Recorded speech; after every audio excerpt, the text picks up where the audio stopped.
LEX18 News. Straight ahead at 6, a recanvass of last week's gubernatorial election will be held today. We'll tell you what you can expect. Also, as the impeachment inquiry goes public, activists gather in Lexington to voice their concerns. And the Texas Walmart that was the scene of a deadly mass shooting is set to reopen this morning. A brand new half hour of LEX18 News at Sunrise starts right now on your Thursday morning.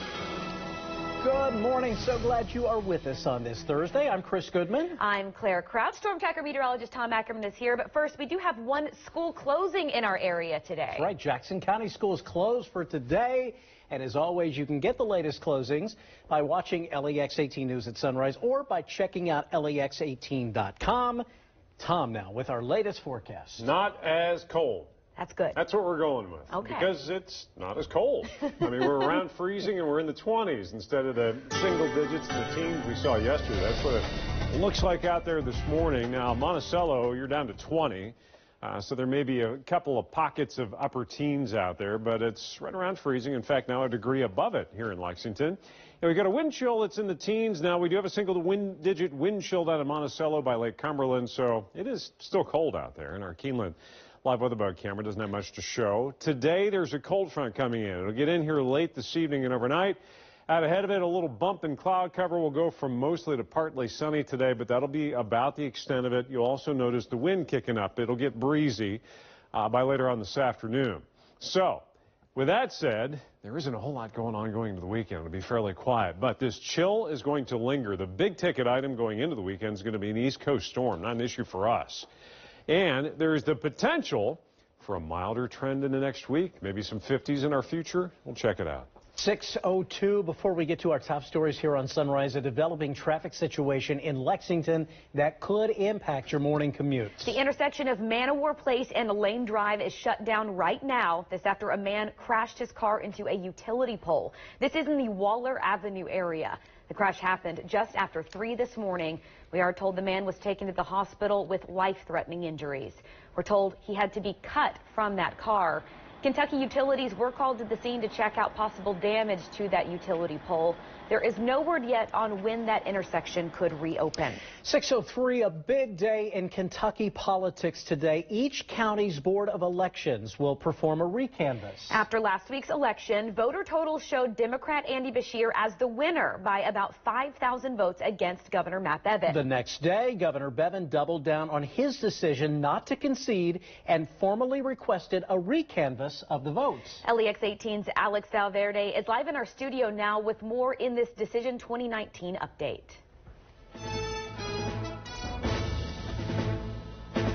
Chris and Claire, since the election, Governor Matt Bevin has made claims of irregularities and voter fraud. Now, Bevin claims that thousands of absentee ballots were illegally counted and has mentioned reports of people being turned away. He also said that in Jefferson County, a number of voting machines did not work. And while there are claims of voter fraud, no proof has come up. And as Bevin says he won't give up until the election is looked into, Governor-elect Andy Beshear has made it clear he's moving past the election and is preparing to take office. We are not conceding this race by any stretch. We're confident in the outcome of the election. No one else is going to cast a vote. Now, after the recanvass, Chris and Claire, Governor Bevin does have another option, and that is to contest the election with the state legislature. Okay, and so how would all of that work? Well, the legislature would appoint a committee of 11 members. That's going to be 8 from the House and 3 from the Senate, and those are selected at random. And that committee would take evidence, hear arguments, and ultimately file a formal report with the full legislature. Now, has a governor's election ever been contested? This has happened before, but it was way back in 1899, and actually that ended with an assassination of the winner from that recanvass. So it's happened before. It's been a long time. All right, Alex Valverde, thank you so much. It is 6:04 now, and taking a closer look, what does a recanvass mean, and how will it all work today? LEX18's Claire Kopsky joins us. She is at the county clerk's office, and she continues our Decision 2019 team coverage. Claire and Chris, good morning. While the vote totals show Governor Matt Bevin losing by about 5,000 votes, he requested a recanvass. That process is scheduled to take place today. Secretary of State Allison Lundgren-Grimes says this about voting irregularities. I'm not aware of any that would swing a 5,000 vote margin. So today's recanvass means each county board of elections will come together to look for any data entry errors. A recanvass procedure, in my estimation, 8 years I've been at this job, overseen over 20 plus recanvasses. None have ever altered the outcome of any election. This recanvassing process is not to be confused with a recount, which is exactly that, a retally of all the votes. According to state law, that process is not an option for the governor or lieutenant governor here in Kentucky. The timeline for the next few weeks starts today with the recanvass that begins this morning at 9 a.m. Then on the 21st, the State Board of Elections will meet to certify the election results. The inauguration is set for December 10th. Claire and Chris, back to you. And more testimony expected tomorrow as public hearings in the impeachment inquiry of President Donald Trump continue. The televised testimony began yesterday with arguments over whether President Trump acted in the national interest in his dealings with the president of Ukraine or for his own political gain. William Taylor, the top U.S. envoy to Ukraine, testified that President Trump froze critical military aid to Ukraine in a bid to force a public announcement of investigations into his political rivals, including Joe Biden. Republicans focused on the timeline, arguing that Ukraine's president did not know military aid was being held up during his July call with President Trump, noting that eventually it was released. He didn't announce he was going to do an investigation before the aid happened. That is true, but only after Congress began an investigation. Only after the president's lawyers learned of a whistleblower complaint. It's a hoax. Meanwhile, President Trump continues to call the investigation a witch hunt. He says he's not even watching. Ousted Ukraine Ambassador Marie Yovanovitch is set to testify publicly tomorrow, with 3 more public hearings set for next week. Now, if the House ends up voting to bring forward articles of impeachment, Senate Majority Leader Mitch McConnell will help shape how the trial proceeds in the Senate. Just about an hour after the first day of opening hearings wrapped up in Washington, D.C., protesters descended on downtown Lexington yesterday to voice their frustration about what they heard. Aaron Viles of MoveOn.org helped organize yesterday's protest to denounce President Trump's conduct as it relates to Ukraine and to urge McConnell to support impeachment and removal of the president. Corruption is just, it's offensive to hear about it, to see it, and I think whatever party you are, you should be able to understand that. Now, so far, most Republicans, including Senator McConnell, have remained firmly behind the president and have dismissed the inquiry as a partisan exercise. McConnell said last week if the trial and the Senate were held today, the president would be acquitted. Now, activists we spoke with yesterday say they recognize that's probably true, but they are clinging to hope that the evidence may be too incriminating to ignore. 6:08 now. Other news, we have an update about the man and woman found dead in an apartment in Wayne County this week. State police say the bodies of 30-year-old Christopher Polston and 37-year-old Mandy Kennett, the mother of Polston's child, were discovered Monday night in her apartment. The coroner says both were shot. State police are investigating, but they say they do not suspect anyone else was involved. Nearly 4 months after 3 bodies were found in LaRue County, the suspect in the case has been identified among the dead. Investigators say 33-year-old Brittany Wilson of Louisville was killed at a home in Jefferson County, then dismembered and put in a freezer in LaRue County. 39-year-old Nicole Murray was also found shot dead on that property. State police have identified their suspected killer as 40-year-old Michael Murray. They say Murray called a relative to report the murders, then set a home on fire and killed himself inside. State police are leading the search for an inmate who escaped the Webster County Detention Center Monday. They say 29-year-old William Castro jumped a fence about 4 o'clock that afternoon. He was being held on theft charges. Castro has brown hair, blue eyes, and was last seen with khakis underneath some blue jeans and an orange jail T-shirt.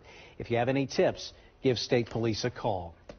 Coming up on 6:10, time to cover your world this morning on LEX18 News at Sunrise. A Texas community attempts to move forward after tragedy. The Walmart where 22 people died in an August shooting in El Paso rampage reopens this morning. John Lawrence reports. A new era begins in El Paso. We're here to support the community, and that's what we're here, what we plan to do. Run, Mija, run.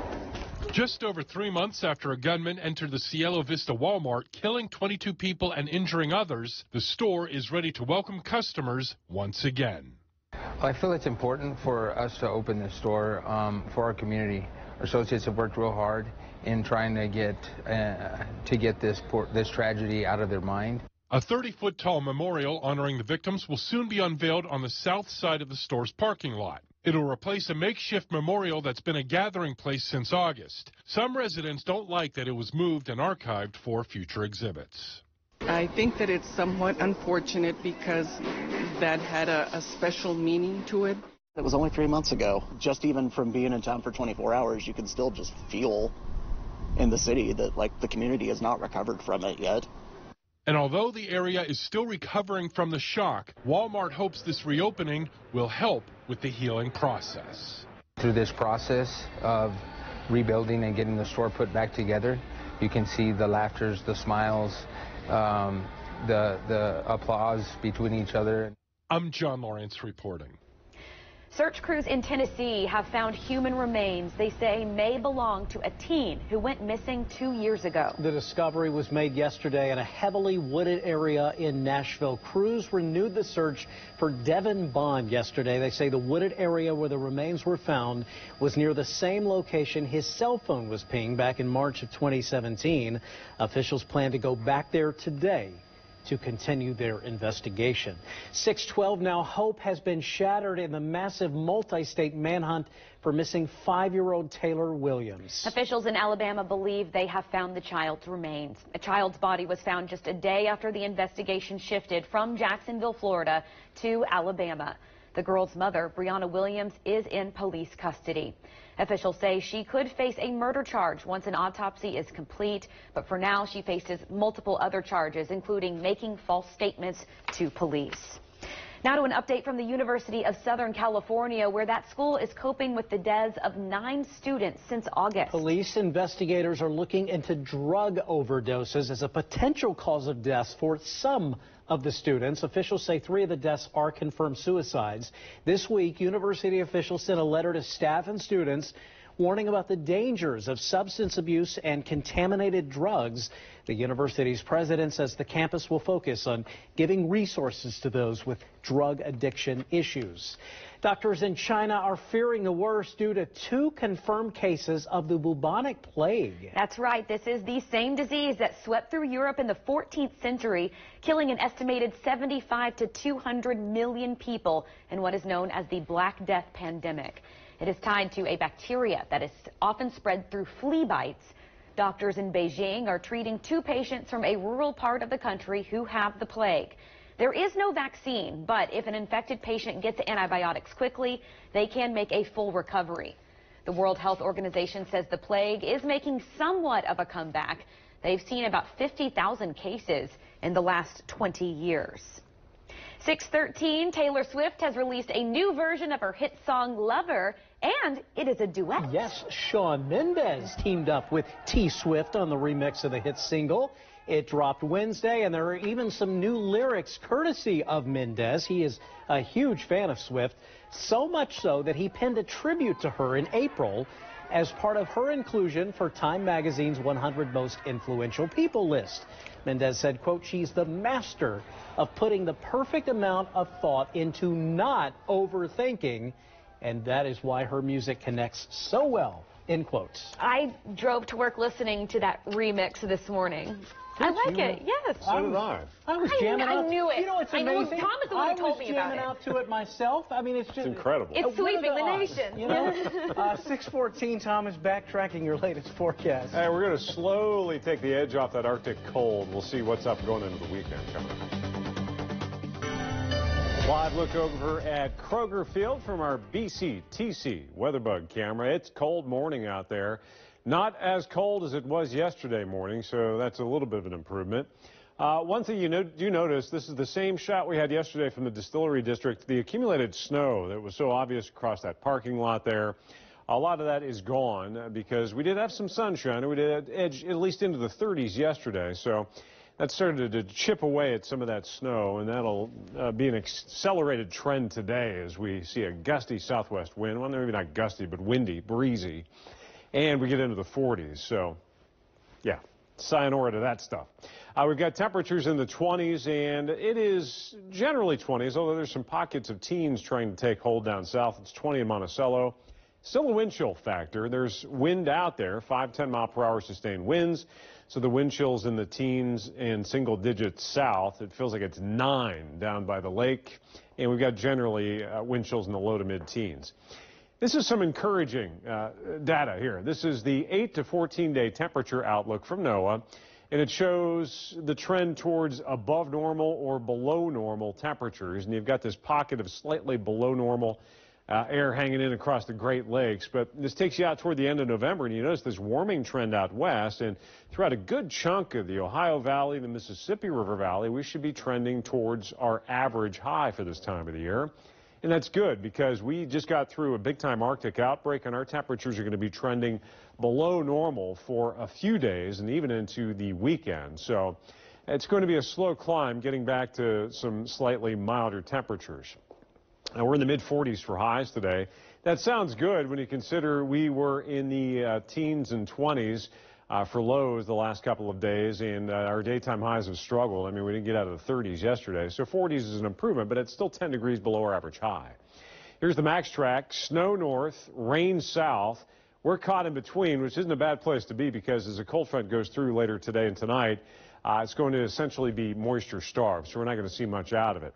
And here it comes. Future track shows that boundary pushing through. What this is going to do is just keep us in the 40s tomorrow. But it's part of a developing system that's going to hammer the East Coast, a developing coastal storm, heavy rain flooding through the Carolinas, and strong winds as well. Look at this.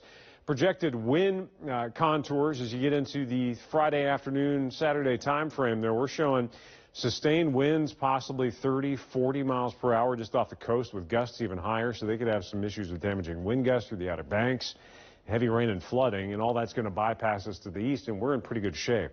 Partly sunny, a windy afternoon, not gusty, but windy. Sustained winds southwest, maybe 5, 15 mile per hour. Sustained winds with some gusts closer to 20. So, yeah, it's going to be breezy. It'll be in the 40s. 20s tonight, partly cloudy and cold. Tomorrow, sunshine, but still in the 40s. Saturday, sunshine, still in the 40s. Our average high is in the mid-50s. Next week, a better chance to end up slightly milder, and we just may, by the end of the 8th day, only get up to around our average high, maybe go a few degrees above it.